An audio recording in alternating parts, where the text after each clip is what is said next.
Welcome back, the Flyers Talk Podcast. Ashlyn Sullivan, Jordan, and Clayton here with you with the three Flyers who have the most to lose this upcoming season. We have a good list. I can't decide who I should put third, who I should put second. It might be a last-minute decision if I switch it. I think I'm going to stick to my guns. We have some great guests coming up on the Flyers Talk Podcast that you're not going to want to miss in the coming weeks. But for now, our list, we're going to start with our third Flyer with the most to lose, and I'm going Rasmus Ristolainen. I'm a little confused what his role is going to be with this team. You have some younger defensemen that are getting paid in Jamie Drysdale. So you have some younger D-men that are pushing for roles. Risto entering the last year on his deal with the Flyers will become an unrestricted free agent at the end of this season. For Risto, he's got to stay on the ice. He's got to stay consistent. He's got to stay healthy. So the Flyers benefit from the most from this, but also Risto and his trade value, if that's there. This is a guy that has a lot of questions to prove to other teams as well. Can he stay healthy for a full season? You have someone like Bonk who's pushing him. At some point, he's going to have to get playing time. I'm very curious the year that Rasmus Ristolainen is going to have, Jordan. I really like this one, Ashlyn. He's on my list. He's a little higher than 3. I should have put him 2. Great, but a great pick. I really do like it because I just think Ristolainen really needs to sustain all this momentum he has. If he can, then he could get paid. He could get paid in the offseason. Teams are going to like this guy, and maybe we'll see where the Flyers are come the trade deadline. Maybe they're in a position where they finally pull the trigger on a trade with Ristolainen, but this is a guy that finally got his chance at the playoffs. He was excellent at the Olympics. I think teams have a ton of eyeballs on him. And if he just keeps this going, if he stays healthy and just has one really strong full year, this guy's going to get paid. That's why I think he's got so much to lose. If he battles another injury, then he's a guy that's getting closer to 32. He turns 32 in October, and he's a guy that's battled injuries. So I think there's a lot to lose there, Clayton. Yeah, and Rasmus Ristolainen is on my list as well. Wow. But for all the points you all just made, and definitely I think he has more to lose than the Flyers having him have to lose, if that makes sense. Like you mentioned, in the final year of a contract he's making $5.1 million. He's 31, so he's like firmly in his prime. He has been in the league since he was 19, so he's been in for a while. But you'd imagine at the end of this season when he becomes an unrestricted free agent, this is probably going to be his last big payday. Yeah. Firmly cemented in his prime. When he's at the end of that deal, he's going to be probably closer to 40 than 30, and it's not going to be as much. So he's got everything to prove for all the reasons you all just said with his injury history. If he starts this season especially and is a little banged up, isn't playing a lot, the Flyers have a lot of depth at defense, a lot of guys that are pushing for spots. I could see him easily getting moved or lost in the shuffle, and if he doesn't play well, whether that, who knows how big that deal is going to be, and who knows if it's going to be here too.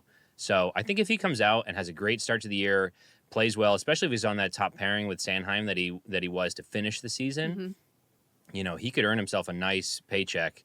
And if he wants to stay here and if the Flyers want to have him stay here, he could finish his career here even potentially. Yeah, there's no doubt he was so consistent in that Flyers playoff stretch, the month leading up to the playoffs. This is a guy that was even adding some upside offensively on the ice. So when he plays like that, it's a no-brainer to play him.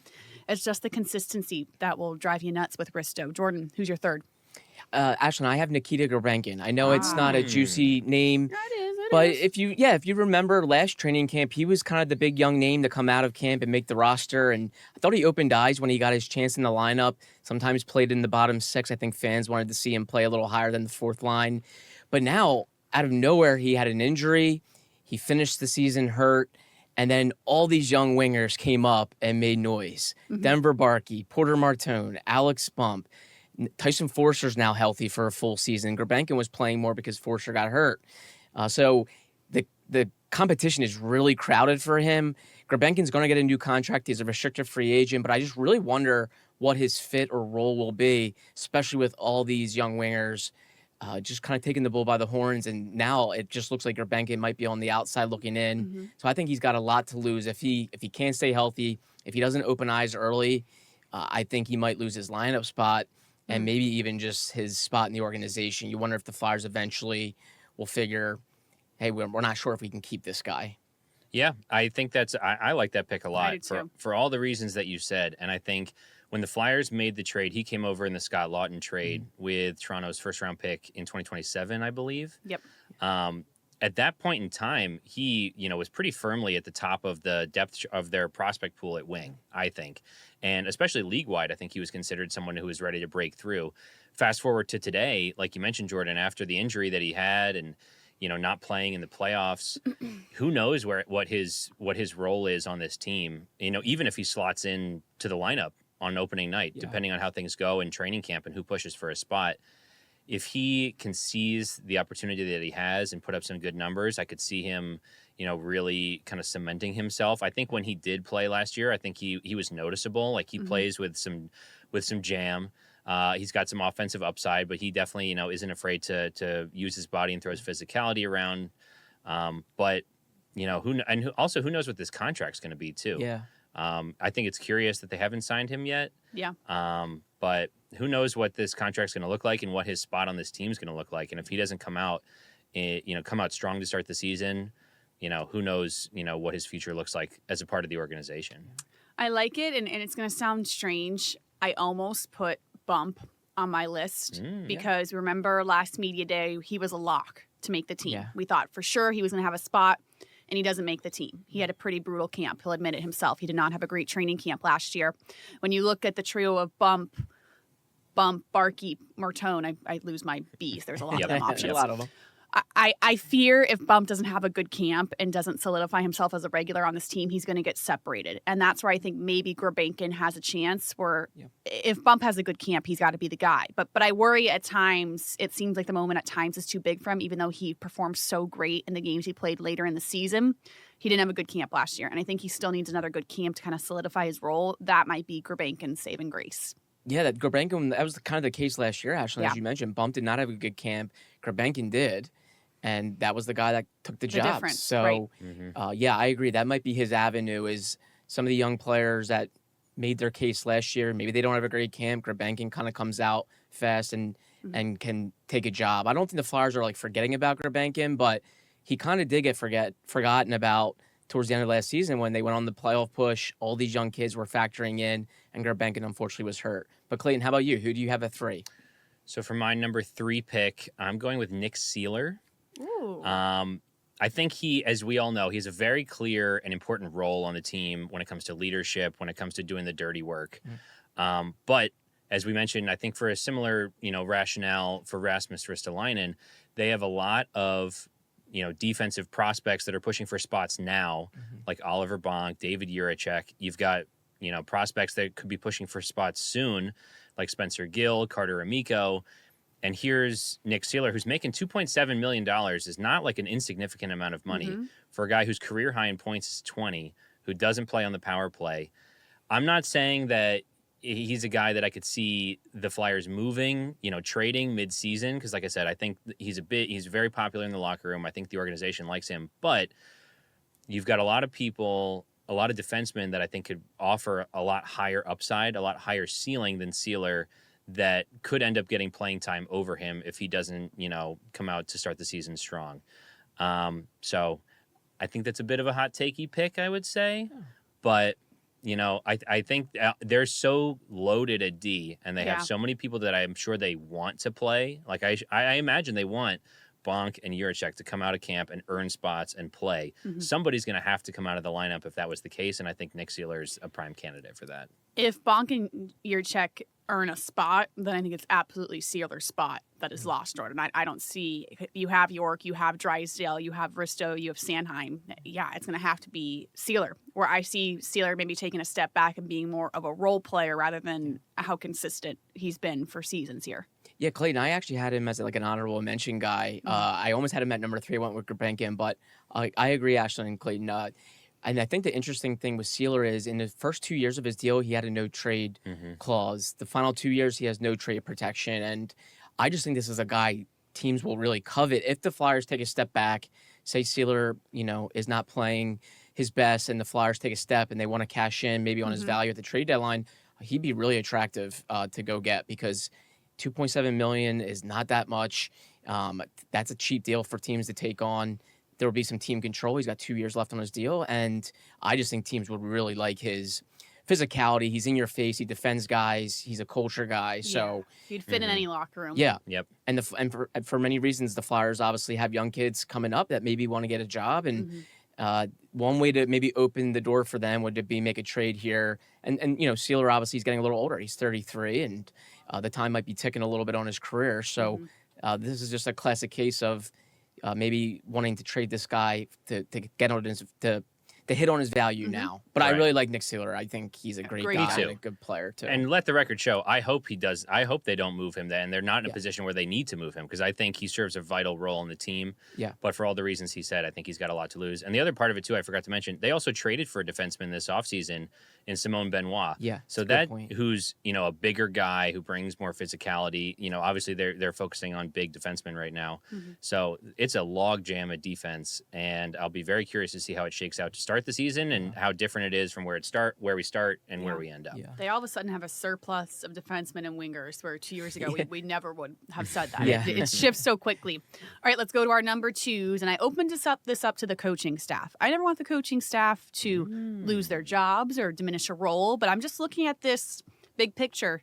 Yogi Sveshkovsky runs the power play for the Flyers, brought here in 2025. The Flyers power play, as we know, dead last in the league, a conversion rate of 15.7%.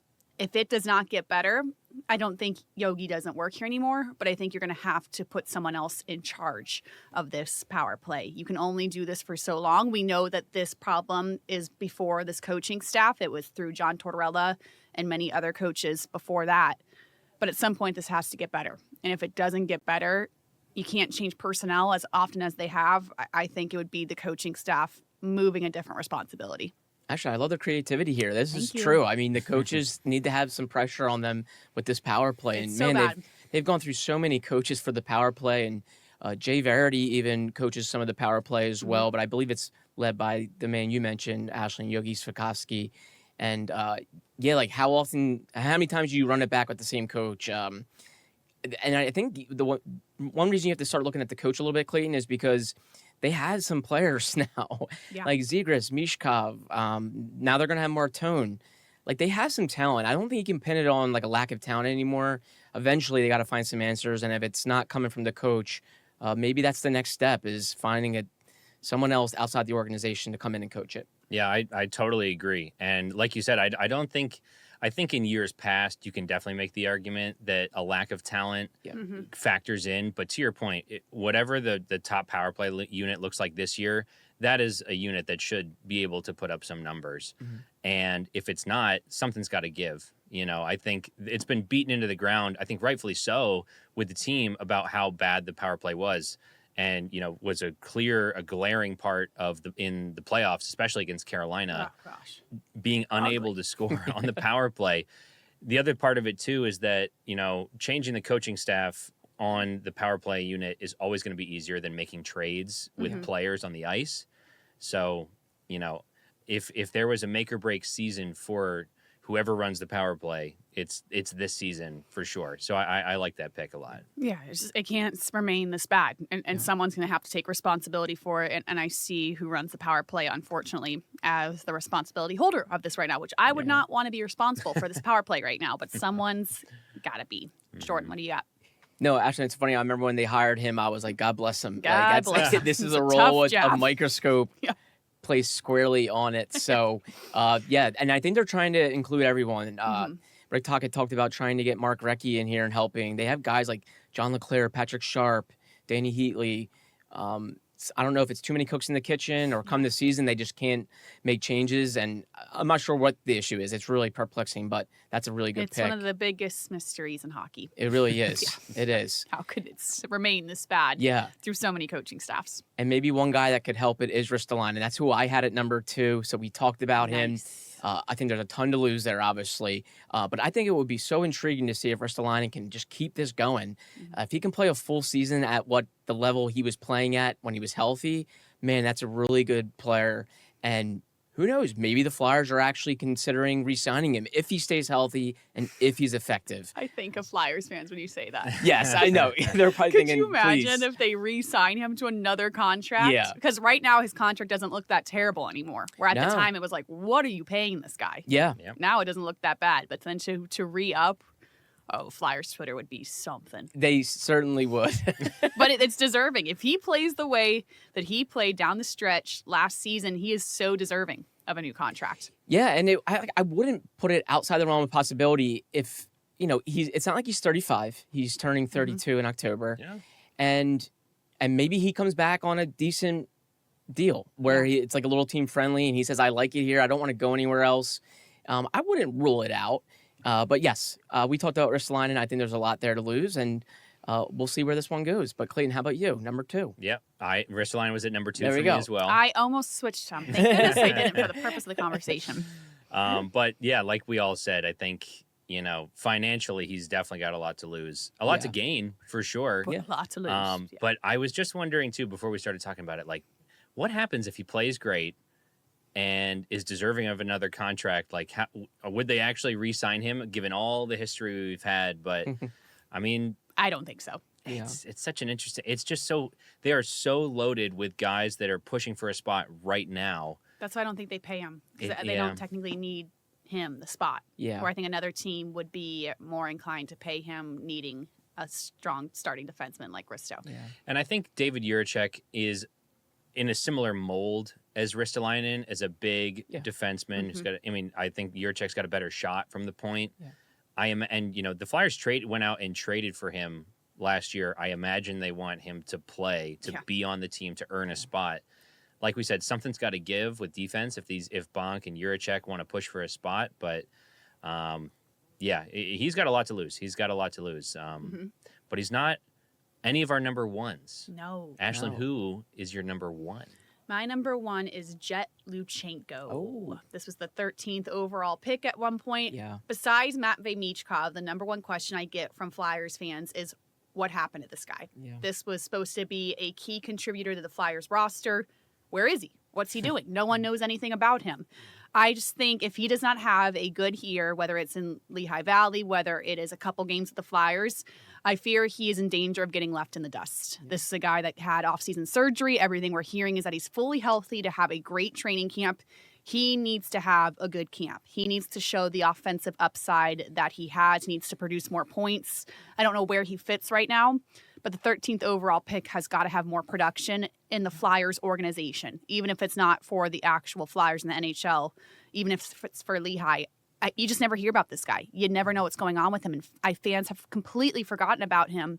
If he doesn't have a good year, I think we will actually truly forget about him. Yeah, and I think fans have really been complaining that they reached for him at 13. I remember his pre-draft rankings for a lot of people were in the 20s, even closer to 30. And, of course, they passed up on Constellanius, who was playing in the playoffs last season for the Sabres. They passed up on Zeev Boyum, the defenseman. That's this great puck mover, and we'll see how his career pans out. So I think there's a lot of frustration that I think Flyers fans early spotted it, that they thought they reached for this guy, and then he just really has not gotten it right so far in his development. I've tried to sympathize with this situation. He's played on so many teams at such a young age. But I'm with you, Ashlyn. Like, now's the time to show it. He's either going to be with the Phantoms or the Flyers. There's none of this, hey, he was bouncing around from team to team. He's healthy. It sure looks like he is. He had the procedure on the core muscle area. It's looking like that's in the past now. So now is really the time. Like, if he goes to the Phantoms, which I think he will, he's got to have a strong season. I think he needs to win back some supporters. And he plays a position that the Flyers sure need help at center. And he has speed. So I don't think we have to write him off just yet, but gosh, I do agree that I think there's a lot to lose for Jet Luchenko. If he has a bad year, I just think people are going to write this kid off. Yeah.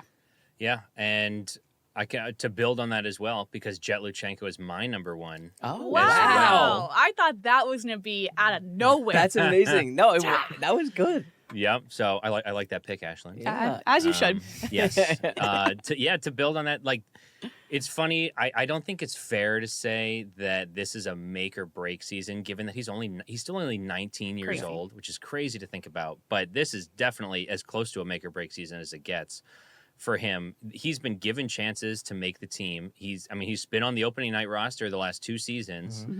Last 2 seasons, he's played 4 games, gone scoreless in 4 games, and gotten sent back down.